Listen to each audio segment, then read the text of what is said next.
The movie begins with a beautiful panning shot of Chicago, with its high-rise skyscrapers and cerulean blue waterways, the busy bridges filled with pedestrians going about their day. In one of the offices downtown, a middle-aged manager, Roland, greets his staff member, Amber, in a beautifully decorated room full of art and indoor plants. She compliments his taste, indicating a painting on the wall, and he lets her know it's by one of his favorite artists, and he collects as many of her pieces as he can. Amber is jealous of his disposable income, admitting that she would love to be more into art. She used to paint as a child, but she doesn't have the luxury of collecting artwork or spending time painting now that she's an adult and has responsibilities. In response, he quotes a saying by Picasso, "Every child is an artist. The problem is staying an artist when one grows up." They get to the point of the meeting, her upcoming projects. Amber lets him know she'll be going to Tokyo and then to Phoenix. Roland asks her if she really likes traveling so much, and she maintains that she loves the lifestyle, not being tied down anywhere and getting to experience many different kinds of places and people in her work. She senses that something's coming, though, and asks him directly if he has something else in mind for her.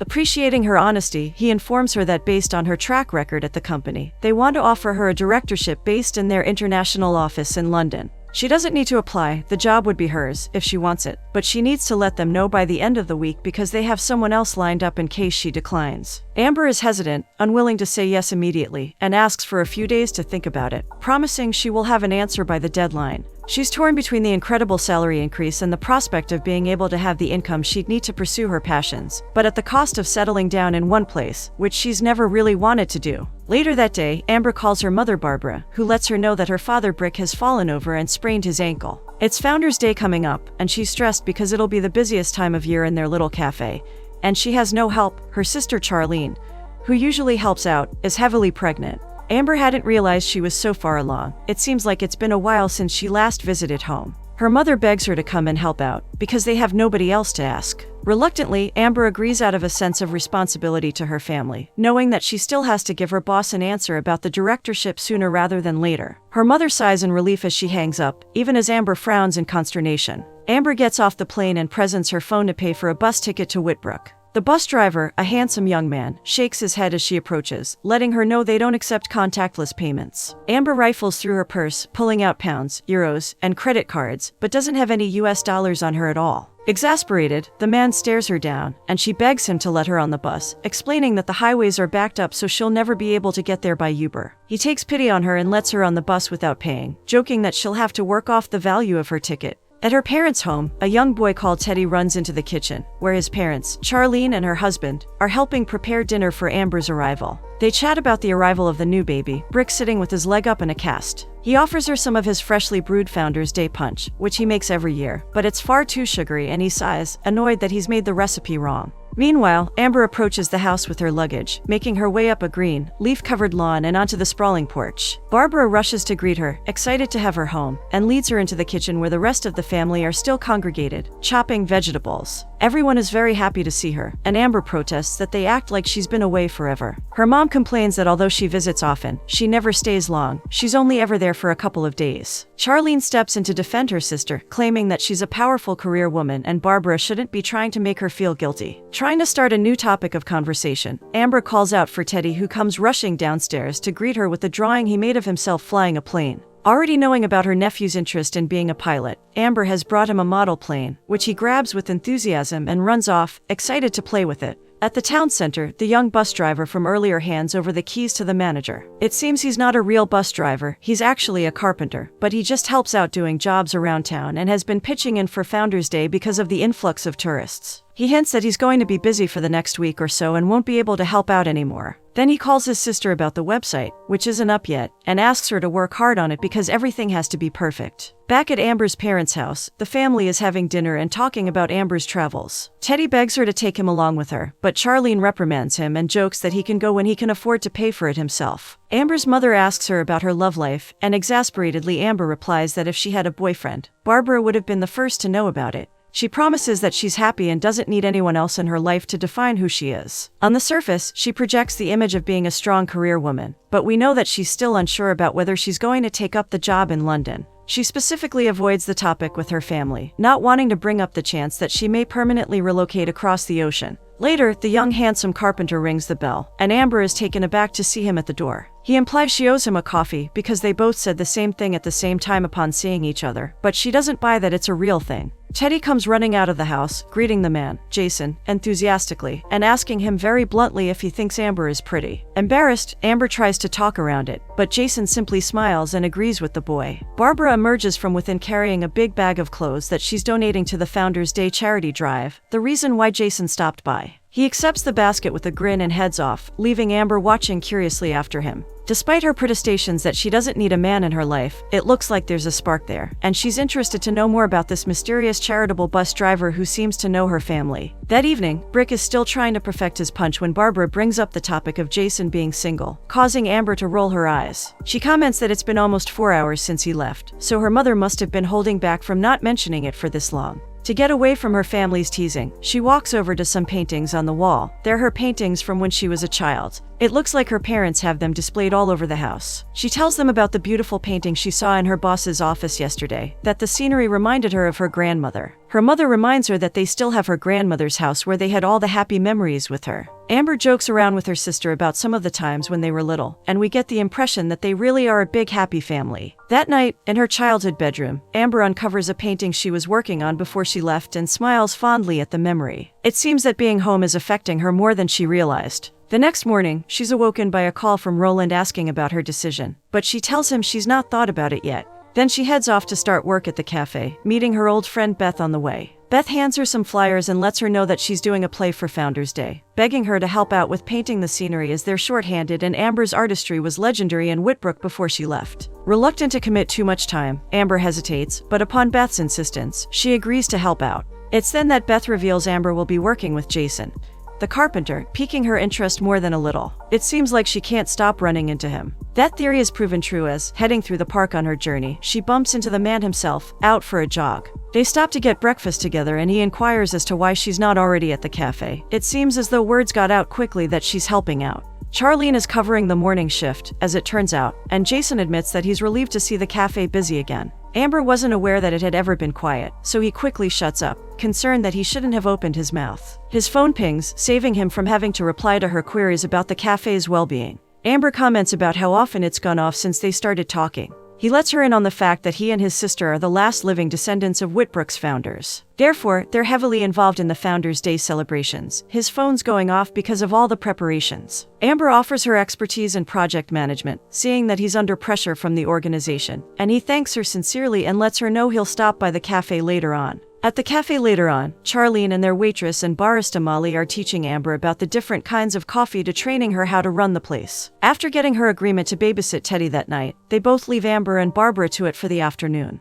A worried Amber questions her mother about the cafe's financial situation, as they're low on milk and the counter is falling apart. Barbara brushes off her concerns, not wanting her daughter to know how much trouble the place is in. At the town museum, Jason is fixing a golden doorknob when Beth arrives and thanks him for his help. It seems he's been repairing it constantly for a while, but she doesn't want to replace it because it's so important to the museum to preserve everything. Jason humors her, letting her know he'll be back to fix the door itself, which has started warping. He makes his way to the cafe, later on, to find Amber struggling with the coffee machine, used to being a manager rather than a worker. She offers to make him a coffee and he deliberately gives her a really difficult order just to mess with her. She struggles to comply with his directions, not realizing he's joking, before he laughs and lets her just make him a filter coffee. Exasperated at his prank, she smiles despite herself, glad to have found a friend in this friendly, handsome man. She sits at his table and they go over the organization of the Founders' Day projects. She helps him streamline it all, and he's very grateful for her help, impressed at her professionalism and management skills. When she tries the coffee she made, though, it's terrible, so she quickly grabs the cups and takes them away without letting him try it.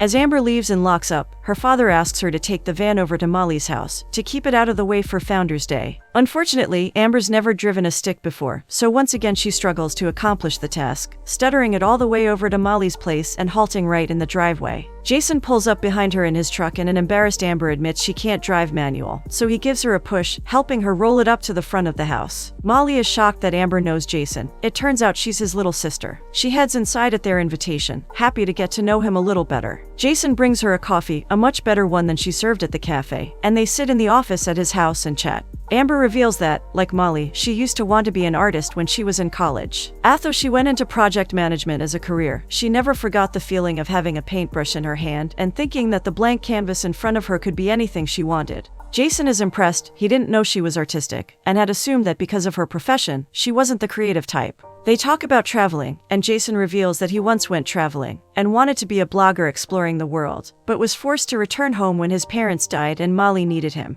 Now that she's grown up, he could leave, but by now the town's begun to depend on him. People know him there, and he's gotten comfortable and settled with his way of life. Amber laments that she sometimes feels like she's got nobody in her life she can rely on, nobody dependable like him, because she's always off moving on to the next place. Tentatively, Jason inquires whether there's anyone special in her life, and taken aback, she admits that she doesn't have time. Jason says he doesn't either, and for a moment, they share a long look, both feeling the spark of something brewing between them. Amber is jerked out of the moment by her phone, realizing it's time to go and babysit Teddy as she promised earlier. Jason offers to drive her there, but upon their arrival, Teddy sees him and begs him to stay and babysit as well. Caught in the young boy's pleading gaze, Jason can't refuse, so he spends the evening with Teddy and Amber. The trio decides to bake cookies, and when they come out of the oven, Teddy instigates a flour throwing incident, which ends in the three all laughing and throwing flour around the kitchen in a fun little food fight. Amber and Jason have really begun to gel, and it's clear there's romance in the air. The next day, Amber has gotten a little more used to working in the cafe. She receives another call from Roland letting her know that they've secured an apartment for her in London, should she agree to take the job. She thanks him and hangs up, a worried look on her face, as she still hasn't thought about what taking the job would mean. Later, she's helping out at the play practice, sketching a charcoal drawing of what she plans to make for the backdrop canvas while Beth teaches two actors to dance in the background. Jason comes in and compliments her drawing, impressed by her talent, and asks if he can see more of her work. She takes him back to her parents' house and they head to the basement to find her old paintings from school. Jason is thoroughly impressed, extolling that she should hang them in a gallery, and Amber's flattered by his words, remembering how she felt when making them and missing the memories of her grandmother, who inspired her when she was a child. Soon, Amber gets into the swing of things in town, working well with Molly to get through the rush at the cafe. Molly admits to her that the owner of the building raised the rent for the cafe, and that's why they've been having difficulties. Charlene enters and Amber presses her for more details. She spills the beans. They haven't been able to keep up with the increased rent, and before long they're likely to lose the cafe entirely, but they didn't want to tell Amber as they didn't want to bother her. Amber is frustrated that she didn't know, and becomes determined to do something about it before it's too late. She's looking through the bills when Jason arrives to collect her. He sees how worried she is, and convinces her she could use a break, and he's come to take her out for a ride around town. To her surprise, he's brought a shiny red tandem bike with him, which she thinks she'll definitely not be able to ride. She gets on nevertheless, though, and the two of them cycle through town, past the autumn fields and woods, as the leaves fall from the trees around them. She's happy to have a moment to breathe and decompress from the stress of deciding on her job, the concerns about the cafe, and the extra tasks that have been put upon her with the play. It's nice to feel unburdened and free just for a brief moment in time, spending it with the man that she's slowly coming to admire. They pull up outside her grandmother's house, and Jason admits that he's been working with her mother to pull off a surprise for her. It turns out that the gazebo she so adored as a child, the one that's become the subject of her backdrop for the play, and in which she has so many memories, where her love of art truly came to life, has been restored by Jason's own hands. Barbara asked him to do it as a surprise for her. Amber is shocked and overjoyed, unable to believe that the beautiful place she had thought was lost in a storm has been returned, and throws herself at Jason, hugging him tightly. He puts his arms around her, unsure what to do with himself, and grins at seeing her joy. They head into the gazebo and she finds a vase of flowers there, the exact flower that she once told him she liked. She's touched that he remembered her preferences as he picks one out and hands it to her. He suggests that they could come back and paint the gazebo together after Founders Day is over. Amber looks away, knowing that she'll have to be in London by then, or at least back in Chicago, but doesn't voice it, simply agreeing with him.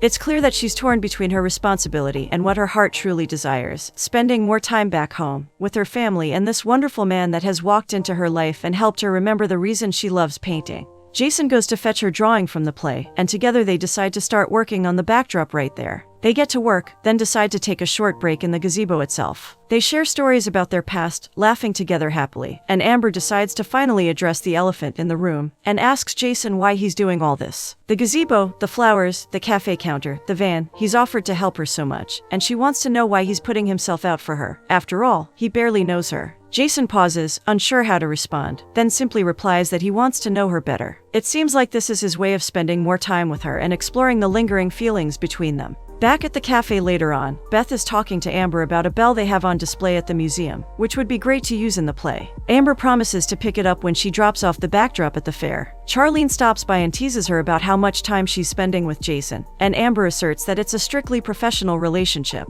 Charlene notices that Amber's put her paintings up for display in the cafe. It turns out that after Jason said he liked them so much, Amber had the idea of trying to sell them to raise funds and get the cafe out of trouble. Charlene is touched by the gesture but reminds her that once she's gone in a couple of weeks, it'll go back to the way it was. It's only a temporary fix at best, and she'd have to part with her work for it.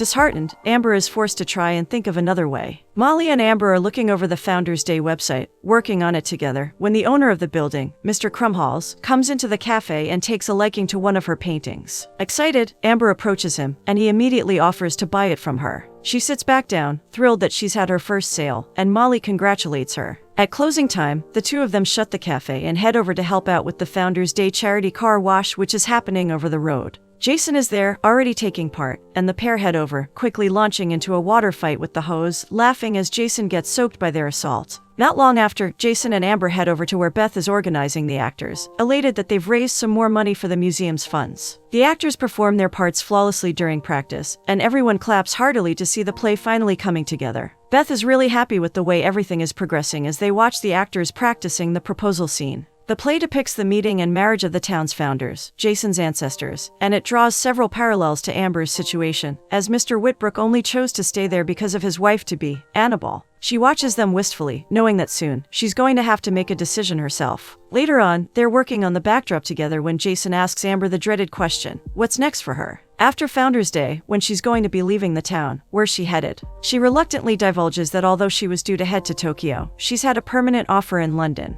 Jason looks a little downhearted at her words, and she's quick to assure him she hasn't accepted yet, because she would have to leave her family sooner than expected. She doesn't tell him the truth, that she's not even sure it's what she really wants. As he's about to ask further, her phone rings, and it's Barbara, telling her that Charlene's gone into labor. Elated, Amber and Jason rush off to the house to be with Teddy and Brick while Barbara heads to the hospital with Charlene and her husband. While they wait for Charlene to return, Amber announces to Brick and Jason that she sold her first painting, and both congratulate her proudly. It seems like Brick has always been supportive of her painting, knowing that she had the talent to do it professionally. Jason suggests taking a ball outside to keep Teddy occupied, and the three of them leave Brick to rest and go to play a game of catch, rolling around in the garden and throwing the ball around happily. Later that night, Barbara returns home and gives them the good news that the baby is healthy and everyone's fine. At Jason's house, Molly tentatively asks him about going to school elsewhere. She's been looking up art colleges and has found one she wants to attend in Brooklyn. She's worried that her brother hasn't led the life he wanted, since he had to come home and look after her. He assures her fervently that he has absolutely no regrets. He loved bringing her up, and if she wants to go away to school then he'll support her. But it should be because it's what she wants, not for his sake. He promises her he'll always be proud of her. The next morning, Jason fixes the counter in the cafe. Amber tries to offer him payment, but he refuses, and she makes him promise that he won't do anything else for free. When Molly is about to leave, Amber gives her a t-shirt that she painted herself as a thank you for all the hard work she's done helping her at the cafe,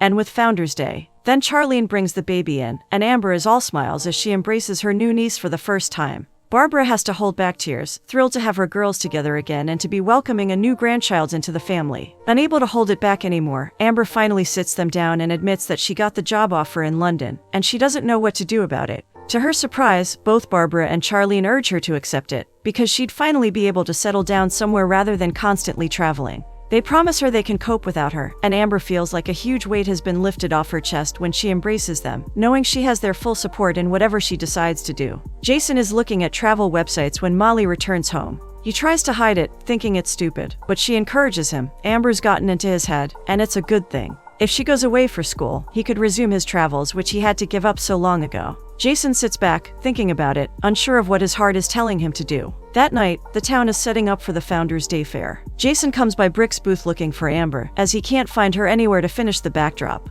Amber, though, is not even in town. She's traveled to meet Mr. Krumholz, the owner of the cafe, in the hopes of finding a way to finally settle the cafe's debt. She gets back to her grandmother's house just in time to meet Jason, who's frantic as they have to get going to make it in time for the fair. She presents him with the website, which has finally been finished, and explains that she and Molly made it as a gift for him. Not only did they do a Founders Day website, but they also created a site for the town, advertising it as a small-town travel destination. Jason's touched by the gesture, but is panicking about making it there on time, so he rushes off to the van, leaving Amber worried that he didn't like it as much as she hoped he would. She doesn't even get time to tell him about her day and what happened to her in the city. They take off for the fair and stop by the museum to pick up the bell as Amber promised. However, unfortunately, they are accidentally locked in, with the door that Jason constantly has to repair breaking once more and trapping them inside. They try everything they can think of to get out, as Beth becomes more and more frantic that they haven't arrived. They even go as far as ringing the bell, hoping someone outside can hear them. However, everything is to no avail, and nobody at the fair knows where they've got to go. The play is about to begin and it looks like all hope of having the backdrop arrive on time is lost. Defeated, Jason turns from the window and looks at Amber, and in the moonlight, there's a long moment between them. He looks into her eyes, just the two of them trapped alone in the museum, and time seems to stand still as he slowly leans in to kiss her. Just then, though, a sudden scuffling sound outside startles them, and they run to the door, shocked to see Teddy standing on the other side as he pulls it open.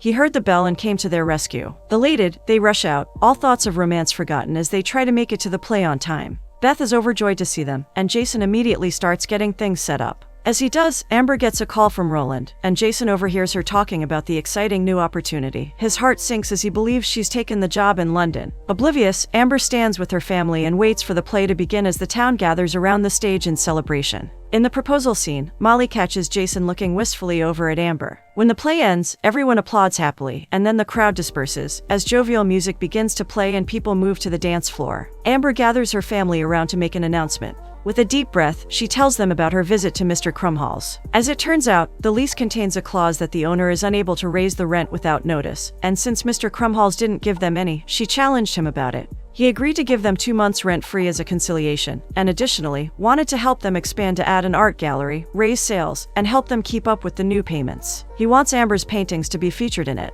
The family is shocked at the news, Barbara holding back tears at the thought that they will be able to save the cafe. Brick proudly announces they'll be changing the name to make the gallery front and center and ensure Amber's paintings are seen by the whole town. Afterward, Amber approaches Jason, who's taking the stage down. Without waiting to hear what she has to say, he quickly congratulates her on taking the London offer, adding that he thinks it will be a great opportunity for her. She's disappointed, hoping that he would have something more to say, but he doesn't voice his true thoughts and walks away, leaving her feeling sad. Barbara approaches and embraces her, confident that her daughter will be able to find what she truly wants out of her life and find the right way forward. Jason finds Molly in the crowd and she confronts him about Amber. Still heartbroken by the fact that he's losing her, he tells his sister to leave it alone. Molly, though, is insistent that if Jason loves Amber, he should talk to her. She didn't take the job in London, she quit so that she could be a full-time artist, having been inspired by her success and believing what Jason told her about her talent. Feeling foolish, Jason quickly looks over his shoulder at Amber, who's gazing at the backdrop they created together, and Molly urges him to go and speak to her before it's too late.